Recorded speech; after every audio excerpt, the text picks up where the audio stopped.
Doutores e doutoras, muito bem-vindos a mais um episódio do CuboCast. Meu nome é Rodrigo Cavalcante, eu sou o host do CuboCast, o podcast que tem como objetivo conversar com pessoas que fazem acontecer no mundo da odontologia. E hoje eu estou aqui com dois grandes amigos, ilustres amigos, o Dr. Gustavo Galvão, né, que é professor aqui do curso de especialização do Cubo Odontológico, e estou com o meu amigo das antigas, o Rafael Grempel, né, que a gente foi amigo de turma e é implantodontista e também é coordenador dos cursos de especialização em João Pessoa e Campina Grande. Muito obrigado a vocês por aceitarem o convite aqui para a gente bater esse bate-papo. Obrigado pela confiança de vir aqui à nossa escola, né, distribuir um pouco do conhecimento que vocês têm. E gostaria de começar levantando uma questão, Rafael e Gustavo, que hoje me chamou muita atenção e me deixou um pouco reflexivo, que foi o seguinte: a gente estava hoje na clínica, né, do curso de especialização de implantes e estava acontecendo duas cirurgias, uma ao lado da outra, né? As duas cirurgias resolvendo problemas de falta de dentição posterior, né? Só que maneiras completamente distintas de ser resolvidos o mesmo problema, né? Uma estava havendo um levantamento de seio, né, que você estava conduzindo isso aí, Rafael,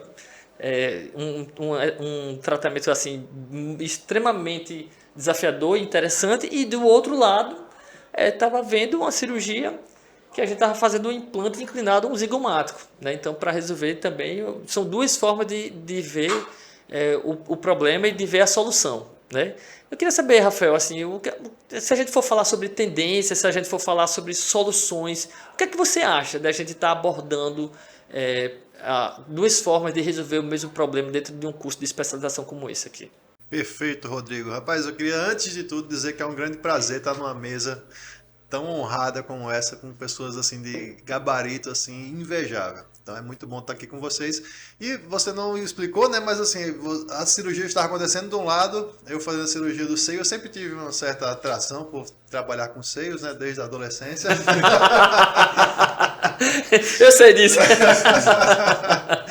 E do outro lado, você aí criando uma solução mais rápida, né, para tratar o mesmo problema. E assim, é muito importante num momento de aprendizado que tudo seja passado, né? Então a gente tem que ter acesso ao conhecimento. Hoje em dia o acesso é muito mais fácil ao conhecimento, mas o aluno de especialização tem que ter acesso ao conhecimento de todas as formas.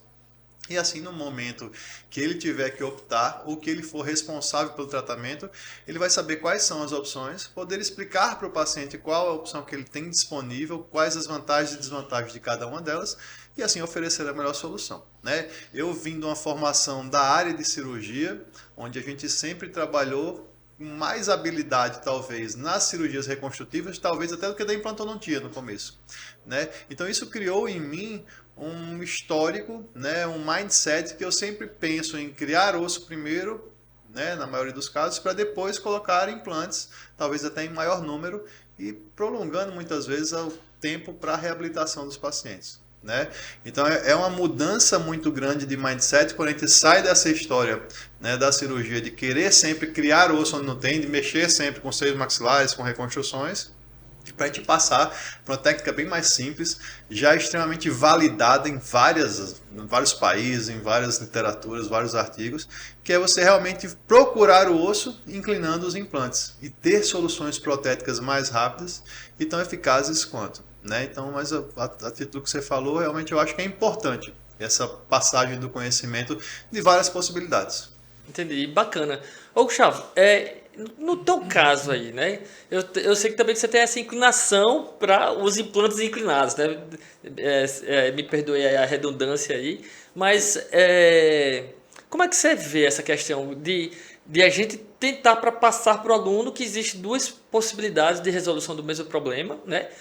E assim, qual a justificativa, né? Porque se a gente tem hoje uma situação que a gente já acredita talvez mais, né? Mas por que passar as duas opções? Será que o seu maxilar só serve para arcos totais ou será que serve para casos unitários? É importante realmente o aluno ainda aprender as técnicas? Como é que é a tua visão em relação a isso aí? Olá, amigos, né? Um prazer estar com meu amigo Rodrigo e meu amigo Rafael. E saiba que Rafael foi uma das primeiras pessoas, né, a me dar uma oportunidade, né, no ramo da docência, inclusive pós-graduação.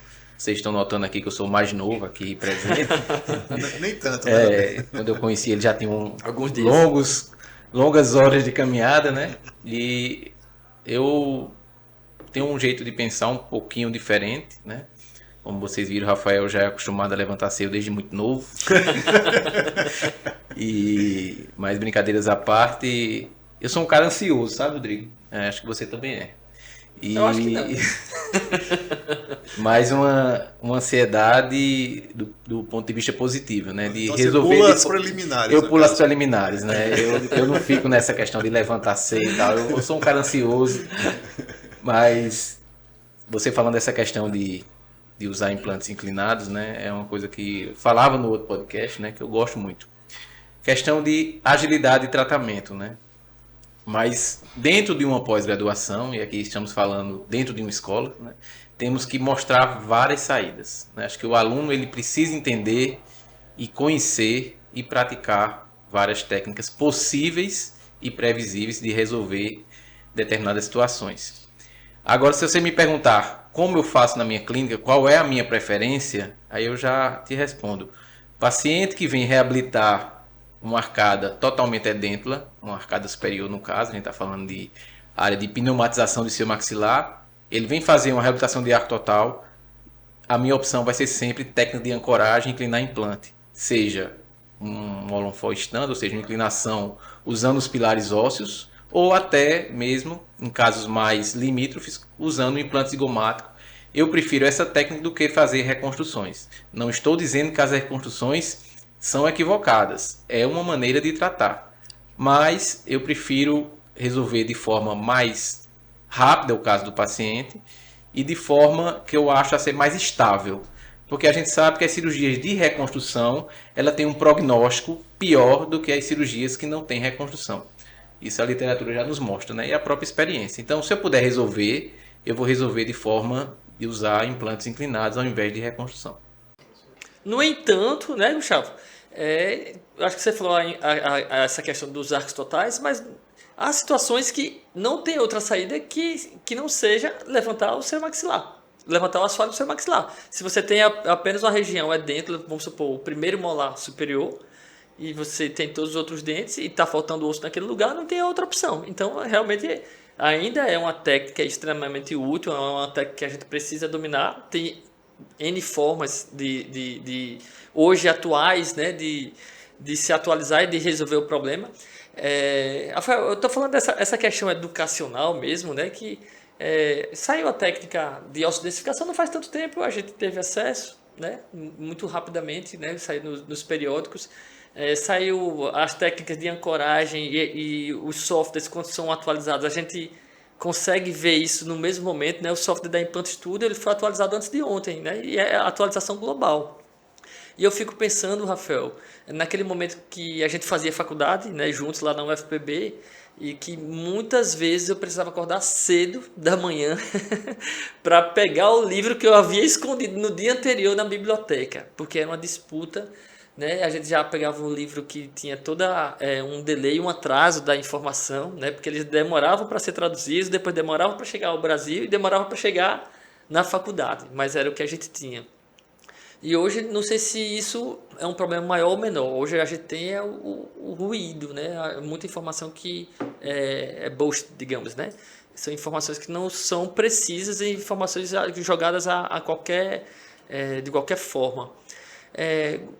Rafael e Gustavo, como é que vocês lidam com essa situação, cara? Como é que vocês, atuantes que são, estudiosos que são, como é que vocês fazem para eliminar esse ruído, né? E tá procurando informações assim relevantes que a gente possa usar na nossa clínica e a gente possa passar para os nossos alunos. Primeiramente você, Rafael. Assim, a gente passou por um momento que era bem sombrio, né? A gente tem mais ou menos a mesma idade e na nossa formação, na nossa academia, nós tínhamos uma limitação extremamente grave, né, de novos conteúdos. Eu lembro, você lembra muito bem, vocês lembram muito bem, para a gente conseguir um artigo em inglês, que em português não tinha, né, a gente tinha que levar um disquete, pegar uma fila para ter um computador acessível e baixar aquilo lá. Hoje em dia você baixa no PDF, bota um tradutor automático e já sai em português, e os livros hoje são lançados em português, inglês, chinês, espanhol, né, simultaneamente, quer dizer, tudo é muito fácil, né, tudo é muito acessível. Mas isso traz sim esse ruído, né? Porque hoje as redes, elas trazem informações que não passam por um crivo. Quer dizer, se eu criar um Instagram ou qualquer meio de comunicação que seja e jogar uma informação que não obrigatoriamente foi validada por ninguém, a não ser por mim ou o que eu acredito, e isso de alguma forma cair no gosto popular, quer dizer, amanhã eu vou ter um aluno que vai perguntar: não, Rafael, mas eu vi em tal local uma técnica nova que é assim, assim, assado. Eu, poxa, mas qual foi? Onde você viu? Teve artigo? Teve evidência científica? Então isso é uma preocupação, né? Porque os alunos, eles têm essa face, na verdade eles estão mal acostumados. É difícil você convencer um aluno, por exemplo, hoje a comprar um livro, a baixar um artigo na internet e ler, né? O cara quer com conhecimento de Google, ele quer baixar no Google e ver como é que eu faço a técnica do Cury. Ele vai no Google, vai no Instagram de alguém, vê as fotos do Instagram e fala: pô, isso aqui funciona, né? Então é preocupante. Existe a necessidade de um crivo. Quando se fala de ciência, existe a necessidade de você filtrar as informações. E eu acho que esse é um grande papel de nós como professores, porque nós temos o conhecimento que já vem sedimentado há muito tempo do passo a passo, né? Nós temos a rotina de estudar, de pesquisar, de validar conhecimentos. Então, você ouviu falar da técnica dos implantes inclinados, provavelmente leu no artigo, assistiu no congresso, e você levou isso para o teu consultório, você começou a fazer isso, e hoje você fala: poxa, os casos funcionam muito bem, eu não vejo necessidade, como o Gustavo falou, num arco total e dentro, com atrofia óssea, de eu lançar mão de uma reconstrução óssea para colocar implantes, porque eu faço o aulão fora, eu faço fixações zigomáticas, né? E eu tenho acompanhamento de longas datas e é estável, né? Então esse foi um crivo que nós demos para essa informação, que essa é uma informação validada. Talvez outras informações não tenham sido passadas dessa forma. E aí é difícil, talvez, você controlar isso de um aluno, de um recém-formado, de um estudante de qualquer área que seja, de qualquer nível de conhecimento. Isso que o Rafael falou é muito interessante, né? Nós somos da mesma época, né? Vocês formaram na Federal e eu na Estadual, lá na Paraíba. E eu brincava, né? Porque antigamente, primeiro, para você ir na biblioteca, você não poderia ter asma, porque senão você ia ter uma crise alérgica lá e talvez entrasse em óbito, lá ficava, né? Segundo, o delay era de 30 anos, que o livro era da década de 60, 70, né? Que a gente tinha acesso e, como o Rodrigo falou, fila para pegar. Uma dificuldade imensa para a gente pegar um livro que já estava desatualizado, porque ele já era lançado desatualizado, que a velocidade da informação era totalmente diferente de hoje. E hoje nós temos o inverso, saímos do 8 para 80. Um aluno, ele chega e diz: você conhece tal técnica? Você viu aonde? Não, fulano postou no Instagram. E quantas será que ele fez? Não, é a fonte dele, né? A gente sabe que a internet ela é democrática, né? Ela não tem um determinado filtro. Então você lança as informações que são benéficas, mas também você precisa ter o bom senso e o conhecimento. O conhecimento básico é importante para todo mundo. E hoje o estudante ele tem um acesso tanto de coisas boas como não tão salutares. Mas vamos pensar hoje, você tem acesso a artigos científicos, a hora que você quer, do tema que você quer e de forma gratuita. A grande maioria deles. Você tem livro lançado nos Estados Unidos, no Brasil, na China, na Rússia, qualquer lugar do mundo, no mesmo tempo. Você tem informação compartilhada de forma instantânea. Então você dizer que você não tem informação sobre determinado tema ou você não tem conhecimento é só porque você não quer. Todo mundo tem acesso. Todo estudante hoje de odontologia e principalmente em pós-graduação tem acesso à informação em tempo real. Cabe a ele estudar e buscar as melhores informações. E nós como professores, que aqui estamos nesse papel de formador de opinião, temos uma obrigação ainda maior de passar o conhecimento, não aquele conhecimento do meu consultório apenas, aquilo que eu acho que é certo. Porque aí é um equívoco que muitas pessoas que são formadores de opinião adotam, né? Isso aí é muito sério. Na hora que eu falo, essa técnica é a melhor, só isso funciona, eu estou formando opinião, muitas vezes equivocada em determinado assunto e causando prejuízos para alunos e para pacientes, que são o pessoal da ponta, são os usuários que vão procurar. Então, nós que somos professores, nós temos a obrigação de filtrar a informação, ter uma casuística relevante, estar baseado sempre na literatura e assim falar, existe técnica X, funciona assim, técnica Y funciona desse jeito, eu prefiro usar essa técnica porque além dela funcionar, eu tenho mais domínio sobre ela. Mas eu tenho uma obrigação de dizer, existe esse caminho e esse outro. Eu acho que mais importante do que passar informação é explicar da onde ela vem e da onde e como eu cheguei nela, né? Então, nós que somos formadores de opinião, e aí eu já passo aqui a bola para o meu amigo Rodrigo, para a gente conversar um pouco sobre isso, né? Porque estamos dentro de uma escola, Rafael é proprietário de uma escola, eu estou à frente de curso de especialização, e nós, como professores, temos a obrigação de nos atualizarmos, passarmos o que há de melhor e eficaz para os nossos alunos, e sempre cobrá-los, né? Porque a gente hoje tem uma dificuldade, né, Rafael? E aí, Rodrigo? Antigamente, você ia fazer uma especialização, você tinha que passar por determinados cursos antes, né? Um aperfeiçoamento, ter uma experiência. É igual um juiz que vai fazer um concurso, você tem que ter 3 anos, se eu não me engano, de experiência jurídica. Era mais ou menos assim.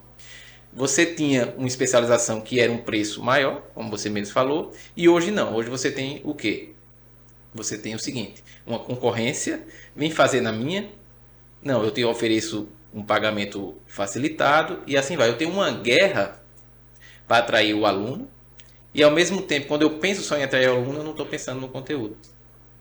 Eu não estou pensando em dizer para o meu aluno, olha, você só vai fazer esse caso se você souber. Se você souber o que você está fazendo.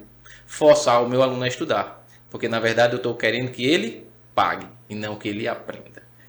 E aí você conseguir conciliar num mundo hoje democrático, capitalista, globalizado e dinâmico que nós temos hoje, um conhecimento e ao mesmo tempo que é justo, que a escola ela precisa monetizar, nós estamos o mercado ele tem que fluir, esse é o nosso desafio, oferecer um curso de qualidade e ao mesmo tempo que possa manter a escola funcionando e pagar os professores e assim nós caminharmos. Eu acho assim, tem a questão até jurídica, né? A gente, quando vai oferecer um tratamento para o paciente, a gente precisa colocar opções, né? Isso é o que o Código de Ética manda a gente fazer, né? Dá diretriz para a gente fazer. Mas você falou uma questão aí, Gustavo, que eu vejo assim, é como a gente ter as opções de tratamento, né? E você diz assim, eu gosto mais de fazer essa técnica, embora essa também funcione, mas eu tenho um direcionamento para essa, porque eu acredito mais nessa, beleza. Eu acho que isso vira um grande problema quando você acaba criando narrativas de que só aquilo funciona e para que aquilo funcione você tem que fazer daquele meu jeito. Isso as empresas muitas vezes fazem no Brasil. A gente, a nível mundial, hoje a gente está vendo um grande problema em relação à questão das narrativas. O presidente Putin, né, o russo, cria uma narrativa, né, para os próprios cidadãos russos, dizendo que ele está procurando fazer a distribuição de renda, elevar o padrão de riqueza do próprio país, com várias, digamos, desculpas para que o povo russo acredite no que ele está falando e proíbe que os sistemas de comunicação divulguem algo que não é de interesse dele. Então você cria apenas uma narrativa e fica difícil de você julgar a outra, o lado da moeda. Traçando um paralelo dentro da odontologia, eu vejo muito o seguinte, Rafael, você é uma referência em levantamento de seios maxilares. Dentro da odontologia existe muitas narrativas. Hoje mesmo a gente quebrou uma narrativa aqui dentro do curso. A gente fez um implante zigomático com sedação leve, com ansiolítico e anestesia local. Isso é quebrar uma narrativa, né? Porque durante muito tempo a gente vê os artigos e muitos professores, inclusive, falando que isso é um procedimento para ser feito exclusivamente em ambiente hospitalar. Isso é uma narrativa quebrada. Então, quando a gente cria opções, né, a gente quebra narrativas. Dentro dos seios maxilares, Rafael, existe a narrativa que ela é inversa, dizer assim que tudo funciona como produto de levantamento, tudo funciona para levantar o seu maxilar, autógeno, xenógeno, todos os xenógenos. Essa narrativa ela faz sentido ou tem Ou existe diferenças? Assim, existe diferenças de determinados produtos. O autógeno funciona de um jeito, tem essa vantagem, desvantagem. Dá para você traçar um paralelo em relação a esses produtos, Rafael? Isso é uma coisa que assim vem sendo herdada de muito tempo, né? Então, por muito tempo se falava que o que funcionava era osso autógeno, tanto que ele era conhecido como gold standard, padrão ouro, né? E aí começaram, né, os investimentos. Eu acho que a implantodontia, ela com certeza na odontologia é a área que tem mais investimento em pesquisa e desenvolvimento de materiais, tanto na parte de implante como na parte de reconstrução de substitutos ósseos, né? Por um só motivo, gera muito dinheiro. Gera dinheiro e há um público imenso que precisa, né? E existe, né, eu fazendo só um parênteses aqui, existe a necessidade de simplificar os procedimentos. Que era uma coisa, essa questão da narrativa que você fala, né? E peço até desculpa estar fugindo um pouquinho, mas era feito de uma forma antigamente, ou era ensinado de uma forma antigamente, que você assistia o procedimento cirúrgico, onde o cara, por exemplo, para fazer um seio maxilar, ele abordava um mento, ele tirava um bloco de osso, ele particulava esse osso, ele colocava lá. E aí você assistia a cirurgia e fala assim, poxa, que massa, eu nunca vou conseguir fazer, né? Então as empresas começaram a perceber isso, então começaram a tentar formas de simplificar, então começavam a pesquisar, um biomaterial tal, comparado com o padrão ouro que é autógeno. E começaram a perceber, poxa, mas se eu misturar meio a meio é muito bom. Aí de repente o cara fala assim, poxa, mas não preciso misturar meio a meio, eu preciso misturar só um pouquinho de osso com um biomaterial. De repente, poxa, só com biomaterial já dá tão bem, né? Então hoje em dia, realmente existem biomateriais que são referências, porque existem evidências científicas mostrando que eles funcionam bem, mas existem, vamos dizer assim, produtos paralelos, talvez feitos com a mesma qualidade, com preços infinitamente mais baixos, que ainda necessitam ser submetidos à investigação científica. Mas que com certeza, Rodrigo, vão substituir esses biomateriais famosos e que têm um custo extremamente elevado. Então sim, existe uma evolução, não existe, tem que ser isso, ou tem que ser autógeno, ou tem que ser um biomaterial A, ou tem que ser um biomaterial B. Não, existe uma técnica que ela é consagrada, que ela sofreu algumas modificações no decorrer do tempo, mas no final das contas foram poucas modificações, e a grande mudança foi o biomaterial. Né? Nem indo para as empresas que falam, olha, tem que ser o meu biomaterial em determinada quantidade, com determinadas, né, características, e nem, não pode ser, tem que ser uma técnica cirúrgica extremamente difícil. Então, sim, existe uma flexibilidade, existe sucesso à vista, o sucesso está escondido, né? Então, quando há indicação, né, seja uma indicação clínica ou seja uma indicação de preferência profissional, existe uma gama de opções e todas elas com resultados extremamente semelhantes. Tá? Essa é a minha percepção. Muito bacana.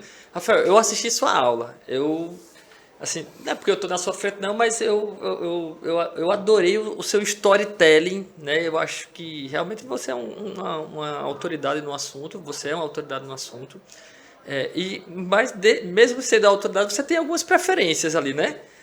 Ou mesmo sendo, ou porque você é autoridade, você tem algumas preferências em resolver essa questão do levantamento do seu maxilar. Né? Você sabe a janela lateral, por que dá autoridade? Porque segundo aquele livro Outliers, depois de 10 anos você fica expert no assunto. Ele já levanta seio praticamente desde o início da graduação. Eu vou dizer aqui quantos anos ele tem formado, hoje ele é um expert. E eu vi, Rafael, que você tem uma preferência em fazer o acesso à janela lateral ou com piezo ou com brocas esféricas. E você não usa aquela broca própria de levantamento de seu maxilar. Já o Gustavo gosta muito dela, né? O que é que você vê de vantagem, Rafael, em relação... Não em piezo, porque eu acho que aí fica muito óbvia a pergunta, mas em relação... Por que é que você usa mais a broca esférica do que a broca... aquela broca...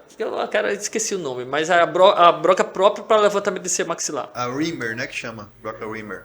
Então, assim... Sendo bem honesto, eu demorei muito a usar a broca específica de seio, porque eu demorei muito tempo para comprá-la, porque funcionava muito bem a broca esférica para mim, né? Hoje, analisando, hoje eu tenho, né, eu trabalho das duas formas, mas eu percebo que, no meu ponto de vista, quando é para dentes unitários, ou seja, se eu vou fazer uma elevação do assoalho para um dente específico, a brocazinha lá, ela vai naquele tamanho específico, e é fácil, é rápido de fazer, super tranquilo, assim, não tem problema de perfurar a membrana, nada disso, e é bem mais rápido do que a broquinha diamantada. Mas a maioria dos casos que eu pego são reconstruções maiores, 2, 3, então acaba que eu prefiro customizar a minha osteotomia do jeito que eu quero. Então você tem um seio irregular, você tem algum septo, então eu tenho, na minha limitação, eu acho mais fácil poder customizar uma broca diamantada, por exemplo, né? Ou com o piezo. Mas seria basicamente isso. Em unitários eu uso muito, né? Então quando eu vou fazer um levantamento ali só para um unitário, né? Só para um monoceio, né? Aí eu vou lá com a broquinha e resolvo isso aí, tá? Então eu uso também, mas eu tenho mais documentado, talvez porque eu tive por mais tempo, casos com broca diamantada. E eu não discuto com um cara que é especialista no assunto. Levantamento de seio é difícil, porque ele faz de qualquer jeito. E o cara que sabe levantar seio, como o Dr. Rafael, ele levanta com uma mão só, de costa, de todo jeito. Rapaz, eu acho que eu não vou arranjar uma namorada mais nunca. Mas, voltando aqui ao assunto de levantamento de seio maxilar, que eu acho que é uma das cirurgias reconstrutivas mais antigas da implantodontia. Previsíveis. E mais previsíveis, e que, por mais que a técnica foi aperfeiçoada, o princípio é o mesmo e a taxa de sucesso ela continua altíssima. Então, que seja bem claro. Embora divirja, né, dependendo da técnica. Né? O que é que eu acho que a gente pode tomar, assim, para quem está nos escutando, nos assistindo, tomar como parâmetro? Vamos pensar no aluno de implantodontia, de pós-graduação. O que é que eu preciso pensar hoje quando eu vou levantar um seio maxilar? Que eu acho que devemos tomar como parâmetro. Vou usar a broca esférica, vou usar um Summers, que é aquele levantamento atraumático, né? Vou usar uma broca específica de levantamento de seio, vou usar um piezo. O que é que eu preciso definir antes disso? Acho que, na minha opinião, qual é o meu leito receptor? Qual é o meu remanescente? Eu acho que eu começo daí. Quando eu penso no meu remanescente, eu defino a minha técnica. Eu vou colocar implante imediato e vou fazer um levantamento concomitantemente? Vou fazer um levantamento apenas? Esse é o primeiro ponto. E também vai definir o material que eu vou usar. Porque eu acho que a regra é básica. Se eu não tenho nada, eu tenho que levar autógeno. Por quê? Eu preciso levar células para ali, osteogênicas, para aquela região. É princípio básico. Se eu já tenho, eu preciso levar só volume que permita um crescimento de vasos sanguíneos e complemento que está faltando. Aí eu uso menos autógeno e aí eu vou aumentando minha proporção de ossos, seja xenógenos ou aloplásticos. Mas essa questão da broca, eu penso assim, todas as tecnologias que são lançadas, elas vêm com o intuito de facilitar a vida. Exato. Ponto. Isso não quer dizer, fazendo um paralelo, que o cara que dirige um carro automático vai dirigir melhor do que um cara que dirige um carro manual.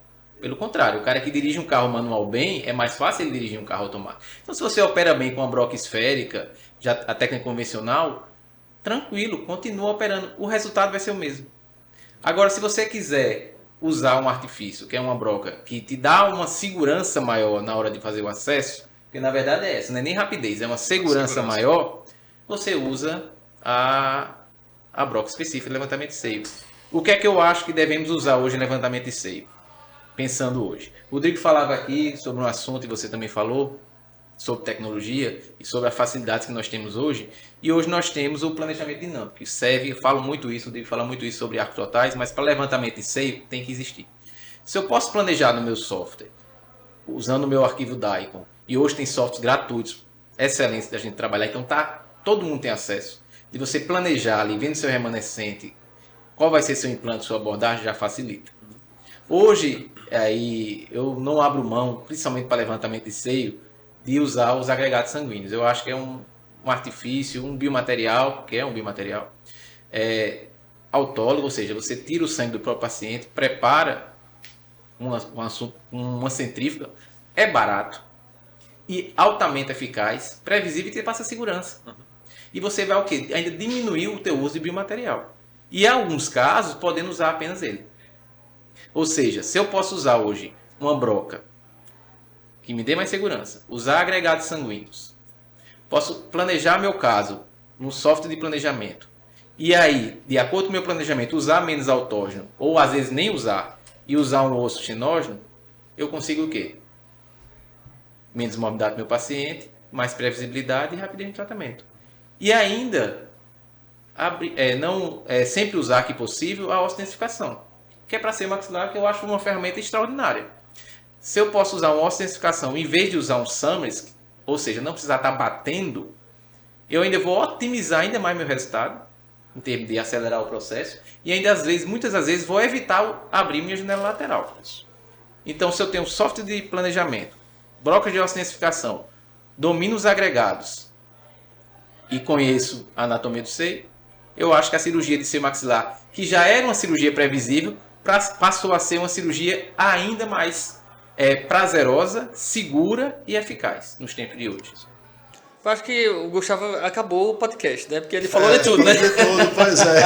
Rapaz, eu acho que o Gustavo aí tocou em 2 pontos, vou dizer 2 pontos macros aí, né? Que é a questão do respeito à biologia, né? Aí vem a questão da fisiologia, anatomia, histologia, respeito aos fundamentos de qualquer técnica, né? E o que, além dos fundamentos, o que é que a tecnologia pode facilitar a nossa vida, né, Rafael? Eu acredito que, acho que você pode falar um pouco mais sobre isso. Dentro das intercorrências do seio maxilar, as principais talvez sejam os principais quesitos para que aconteçam intercorrências ou acidentes dentro dos seios maxilares é que a gente tenha o domínio da anatomia do seio do paciente e não tem uma ferramenta mais eficiente da gente descobrir a anatomia do seio do paciente do que usar a tecnologia utilizando os arquivos DAICS para fazer planejamento dinâmico, né? Então, Rafael, o que é que você poderia... Qual o paralelo que você traça realmente assim de quais os princípios biológicos que devem ser sempre respeitados dentro do levantamento de seio? É interessante que a gente só olhe essa questão do crescimento vertical do levantamento de seio. Você mostrou alguns casos que você faz crescimento vertical e também você faz crescimento horizontal e às vezes você faz também melhora a condição do tecido mole do paciente. O que é que você pode falar aí dos princípios biológicos da técnica de levantamento de seio maxilar? Antes de Rafael responder, eu posso ainda fazer outra pergunta para ele? Deixa eu anotar aqui para deixa ele. ele. Nós estamos diante de um cara especialista em levantamento de seio, a gente tem que explorar. Você prefere levantar um seio pequeno ou um seio grande? Brincadeira. Mas qual é a dificuldade? Qual a dificuldade que você acha quando você pega para fazer um levantamento de um seio pequeno ou de um seio extenso? Qual que você acha que é mais fácil e mais previsível? E o que você gosta mais? Não o que você gosta mais, não precisa entrar em detalhes. Apenas fale da técnica. Você prefere um seio grande ou um seio pequeno maxilar? Isso. Quando você vai fazer a abordagem cirúrgica? Eu sou bem eclético nisso aí, não tem problema, o tamanho que for a gente está abordando, tá? Eu pensei que ia dizer a gente está traçando. Tudo bem. Abordando, né? Tá, tudo bem. Bom, então eu vou tentar começar pela pergunta do Rodrigão aqui. Rodrigo, assim, eu acredito que hoje em dia eu não vejo a cirurgia de seio maxilar, ela não é a primeira coisa que eu vejo, né? Então muitas vezes o paciente chega no consultório e a primeira documentação que ele traz é uma tomografia. Então o paciente traz uma tomografia e você meio que já olha e fala, poxa, ali vai precisar de um seio maxilar, vai precisar que eu faça elevação e tal.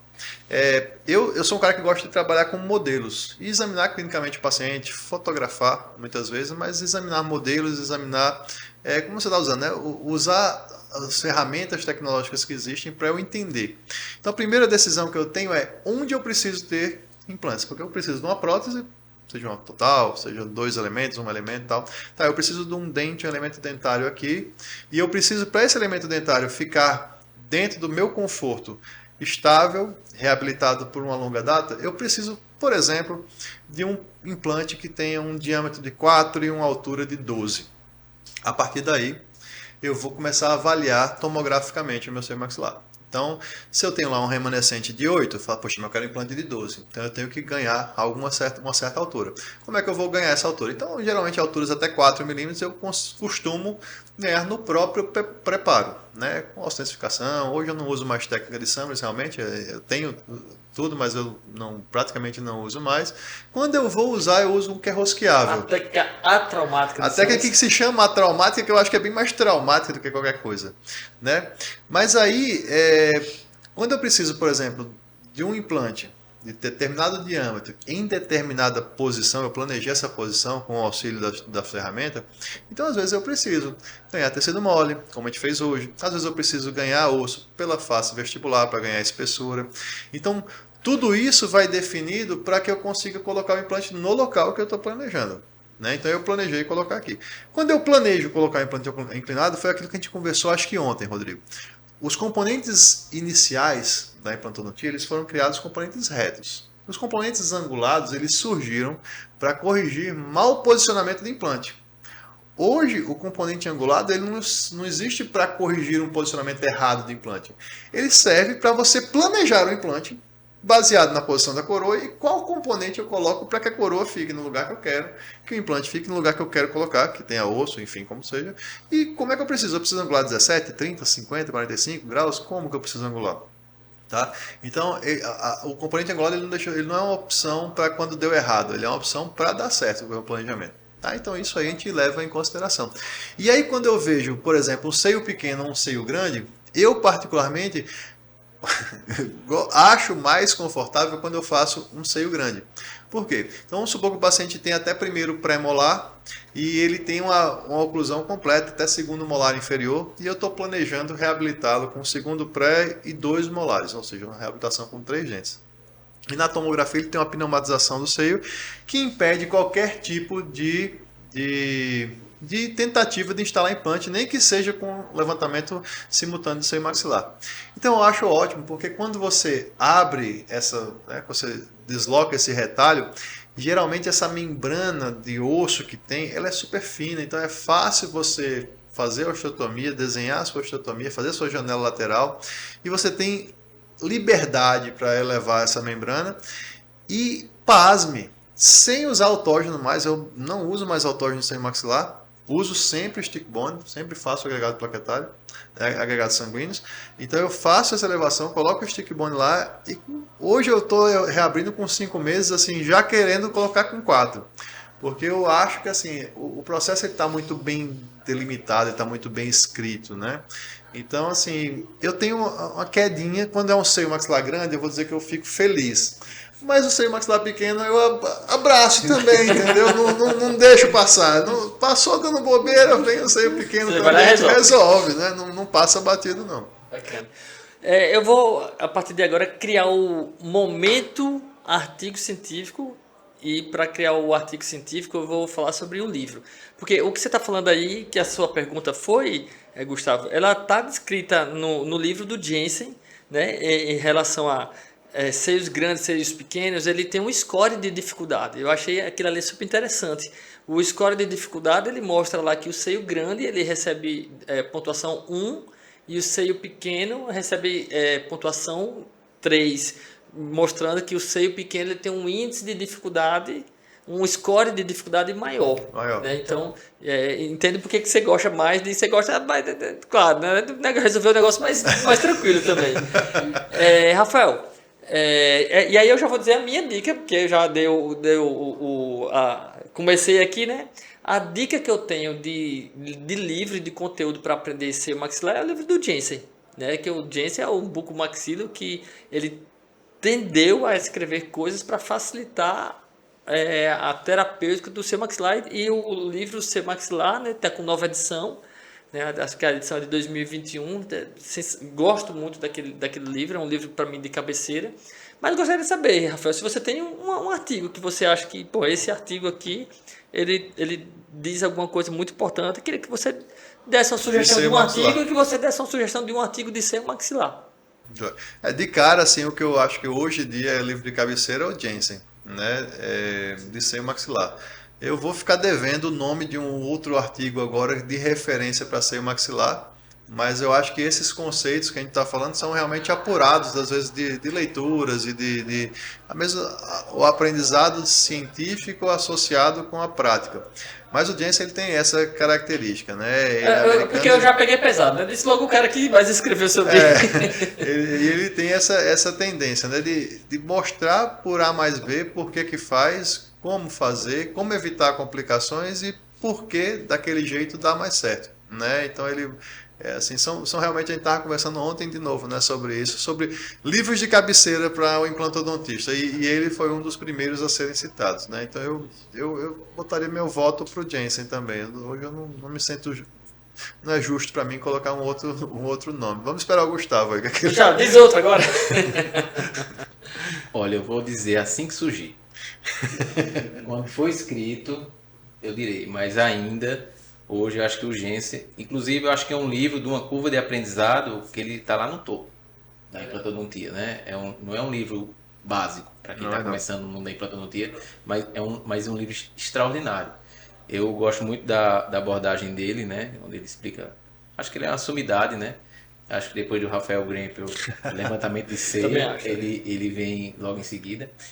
Mas essa questão que o Rafael falou dos artigos, você me perguntava, eu até conversava com o Rafael certo dia sobre, e aí pode ser até outro tema aqui para a gente debater, é o seguinte, até eu perguntava a ele, você ainda aborta a cirurgia de seio? Né? Porque lá atrás se dizia, se você perfura a membrana, né? Se for uma perfuraçãozinha muito pequena, você continua, bota uma membrana de colágeno. Se for uma perfuração média, você tenta suturar com um fio Hoftalm, com um fio bem fino, né? Que é extremamente difícil. Né? E muitas vezes se abortava a cirurgia e esperava-se pelo menos aí 90 dias ou mais para a membrana de Schneider se regenerar, mas a gente sabe que a cirurgia, a reentrada fica ainda mais difícil. Mais né? complicado. E eu conversava um certo dia com o Rafael sobre isso, né? Que ele dizia, não aborto mais. E eu também não. Eu acho assim, tá na chuva é para se molhar. Mas assim, não é só simplesmente por não abortar, porque eu não vou perder meu tempo, minha hora clínica, não é isso. Mas assim, e falando em artigos agora, tem 2 artigos que eu uso como parâmetro, eu não vou dizer o nome, vou dizer o autor, não sei o título agora de cabeça, mas um é o que fala sobre isso, justamente sobre tratamento de perfurações de membranas, a membrana de Schneider, que é do Richard Meyer, né, da Universidade de Berna, na Suíça, eu acho que é uma das sumidades hoje em biomateriais e reconstruções ósseas, e ele fala muito de agregados, né? Tem um livro também. Tem um livro dele também. Mas O livro já foi traduzido para o português. E tem o artigo que ele vai mostrar tratamento de perfurações, né? E eu costumo usar, inclusive eu tenho casos, né? Onde eu usando o quê? Os agregados sanguíneos como artifício, né? E aí outra pergunta para o Dr. Rafael, para o Rodrigo também, para a gente conversar aqui, sobre a membrana de colágeno, né? Porque eu, particularmente hoje, raras exceções eu vou usar a membrana de colágeno no seio. E você falava aqui também sobre tempo, né? Com quanto tempo eu faço a minha intervenção no seio maxilar quando eu faço apenas levantamento de seio? Né? A gente aprendeu que é com 8 meses, né? Isso. No mínimo 6, mas a média era 8 meses. Eu acho muito tempo hoje isso. E aí outro artigo que eu acho muito bom, que veio justamente comparar isso, quando a gente usa também os agregados, aí eu falando mais uma vez de agregados sanguíneos, é o artigo do pessoal da Araraquara, do professor Elcio Marco Antônio, onde ele compara onde os agregados sanguíneos, juntamente com um osso xenógeno, e o outro lado apenas osso xenógeno e a membrana de colágeno. E aí ele vê que um lado, com 4 meses já reabria, já tinha um osso formado, um osso natural, né? Um osso já neoformado, e do outro lado ainda tinha uma presença muito grande de biomaterial, mesmo com 8 meses. Ou seja, mais uma vez a gente vai evoluindo e vai dizendo assim que se eu perfuro a membrana, eu tenho artifícios para não parar minha cirurgia. E se eu uso agregados sanguíneos, faço uma técnica bem feita, hoje eu posso fazer uma intervenção do meu paciente aí com 4 meses, baseado na literatura. Então, falo aqui desses 2 artigos, desses 2 autores. E aí pergunto aqui a vocês, vocês costumam ainda usar a membrana de colágeno de rotina no levantamento de seio? Joia. Yeah. Então, a membrana de colágeno ela foi perdendo um pouco a função, no meu ponto de vista, com a utilização dos agregados. Né? Eu percebo que o stick bone ele é muito mais resistente. Na verdade, a membrana ela foi muito que importada para o seio maxilar. Né? A técnica original meio que não pedia para usar a membrana, né? De fazer com osso autógeno, enfim. E depois, quando surgiram as técnicas de regeneração óssea guiada e que as barreiras se mostraram tão importantes para impedir a migração de fibroblastos, meio que eu acho que as cirurgias do seio maxilar importaram essa necessidade. E hoje eu vejo pouquíssima relevância clínica na utilização de barreiras para seio maxilar. O que acontece? Eu ainda uso membranas em alguns aspectos. Por quê? Não para que ela haja como uma barreira, tanto que eu não pego uma membrana de excelente qualidade, de alta durabilidade, né, de longos prazos de reabsorção. Eu pego uma membrana mais simples que tiver, e quando eu termino a elevação do assoalho, que aquela membrana de Schneider, né, a membrana do seio, ela é super fina, é como se eu colocasse um reforço nela. Esse reforço eu coloco ainda com uma membrana de colágeno simples. Uma membrana de colágeno simples, ela vai servir como um reforço. Por quê? Às vezes você faz a elevação do seio e você começa a introduzir o biomaterial, e esses biomateriais, eles são, geralmente você usa grânulos grossos, né, e são pontiagudos, são cortantes, e a membrana é super fina. Então eu não consigo mais ter controle de ver o que está acontecendo dentro do seio a partir do momento que eu estou lá condensando um biomaterial. E o que acontecia? Tinha casos que eu fazia a elevação do assoalho e tal. E depois de um tempo, quando fazia a tomografia, eu percebia que tinha alguma irritação naquela membrana. O paciente nem tinha uma sinusite, o paciente não tinha nada sério. Mas alguma coisa estava irritando a membrana, tanto que ela estava hiperplásica. Provavelmente, ou estava sendo cortado ali por aquele ossinho. Então, hoje eu uso a membrana não como uma barreira, mas como um reforço, vamos dizer assim, para a membrana. Então eu faço a elevação do assoalho e coloco essa membrana. Tenho feito também o uso do LPRF. Então, às vezes, esse reforço eu faço com membranas de LPRF, é o que a gente fez hoje na técnica que a gente está fazendo aqui. Então, não utilizamos membrana, tá? Utilizamos um biomaterial como o stick bone, né? Com o IPRF, enfim. E para proteger, para reforçar, vamos dizer assim, essa membrana do seio, nós colocamos membranas de LPRF. Tá? Então hoje a resposta seria não vejo importância na membrana como barreira, talvez como um reforço da membrana sinusal. Não tenho muito o que falar porque eu penso exatamente assim. A ideia, eu acho que os artigos já são muito claros em mostrar, né, que o que a gente precisa é ter, na verdade, é esse cuidado na hora da introdução. Se a gente usa grânulos maiores, né, tem biomateriais de algumas empresas que são realmente pontiagudos e você pode introduzir, né?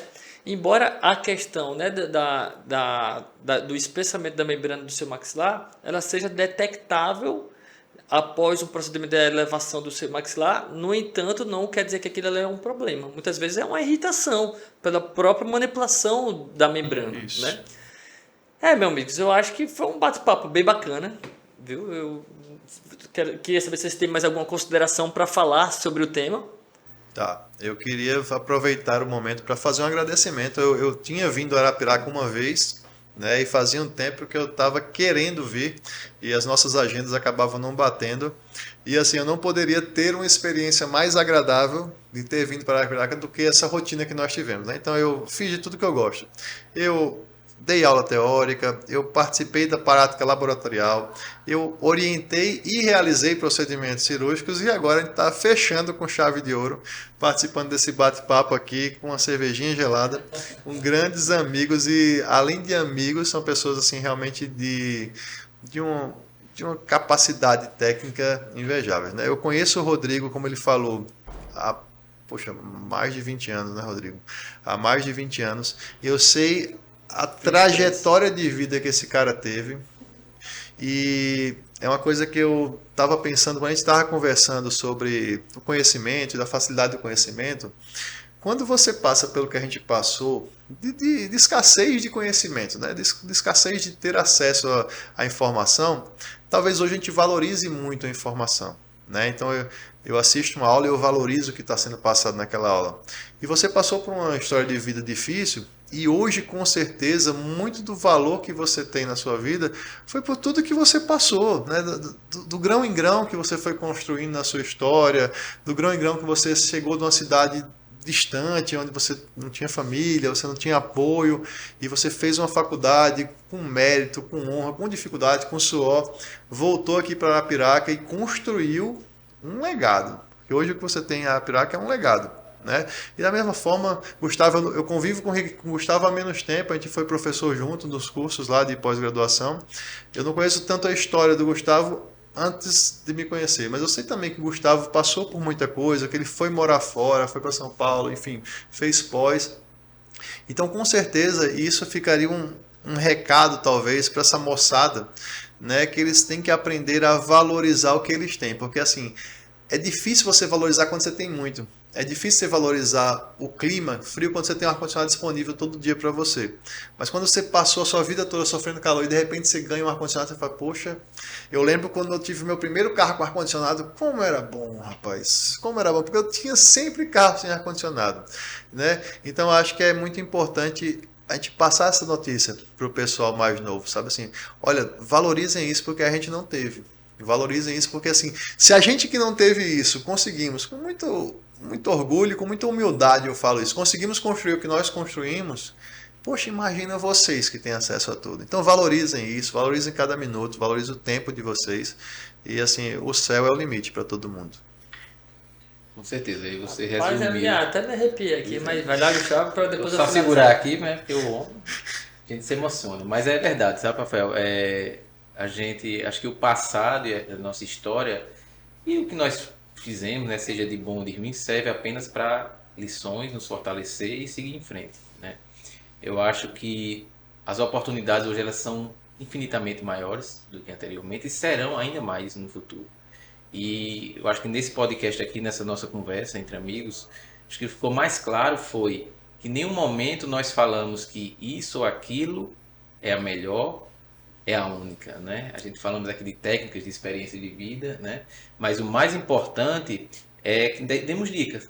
Cara, busca um artigo, busca fazer uma pós-graduação onde você vai ter acesso a conhecimento de qualidade, a conhecimentos embasados e a oportunidade de aprender e a oportunidade de trocar conhecimento, porque eu aprendo toda vez que eu vou dar aula, né? Eu acho que quem ensina aprende duas vezes.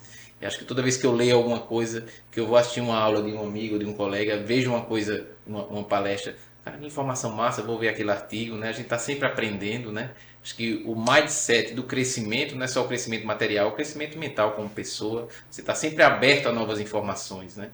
E saber filtrar. Eu acho que é uma dica que eu deixo aqui nesse podcast, que sobre seio, né? Sobre levantamento de seio maxilar, é o seguinte, que qualquer cirurgia, qualquer seja a sua profissão, qualquer que seja a sua área de atuação, tenha bom senso, mas busque sempre estar aprendendo. Porque se você parar e achar que sabe, quando você abrir os seus olhos, você vai ver que você não sabe é de nada. Tá joia? Então, agradeço demais mais uma vez a oportunidade de estar aqui conversando e aprendendo, né? E isso aqui é uma diversão, né? Falar do que a gente gosta, do que a gente faz entre amigos é uma diversão. Então, Rodrigão, mais uma vez, obrigado aí e que espero que todos os que nos assistem aí no nosso podcast possa aprender um pouco mais e se entusiasmar para continuar Rafael aprendendo. e Gustavo, eu agradeço demais as palavras e o aceite do convite, né? E falar que é vendo pessoas como vocês que eu me inspiro cada vez mais, porque eu estou diante de duas pessoas que para mim são referências, né? O Rafael aí, a gente se conhece há mais de 20 anos, sempre foi um cara que sempre foi faixa preta, mas desde sempre, e você também, Gustavo. E o que eu acho que eu mais admiro em vocês, e o que eu mais admiro em pessoas, no geral, é essa questão de você ter esse mindset de crescimento. Achar que viver como um eterno aluno e eterno aprendiz, porque é dessa forma que você constrói uma linha de raciocínio interessante, que você deixa a humildade de lado e que na verdade é a forma mais, digamos, eficiente de construir conhecimento, de mudar, de esquecer aquilo que desaprender alguma coisa e aprender coisas novas. Isso eu vejo muito claramente em vocês dois, que vocês têm esse mindset o tempo todo de querer estar aprendendo, não tem problema se alguém fala que de outra forma funciona melhor, e eu acho que a grande sacada é essa, né? É desaprender rápido para aprender rápido também aquilo que está sendo reconstruído. Então, meus amigos, obrigado. Vocês que ficaram até aqui, eu gostaria de dizer assim, curta e compartilhe, né? Não deixar de fazer o merchan. Deixa o like e compartilhe, porque esse é um movimento que a gente precisa realmente de que ele cresça, né? Que a gente realmente consiga colocar o conhecimento como o ator principal de todas essas nossas conversas, né? O compartilhamento do conhecimento como ator principal. Então é isso, muito obrigado e até uma próxima.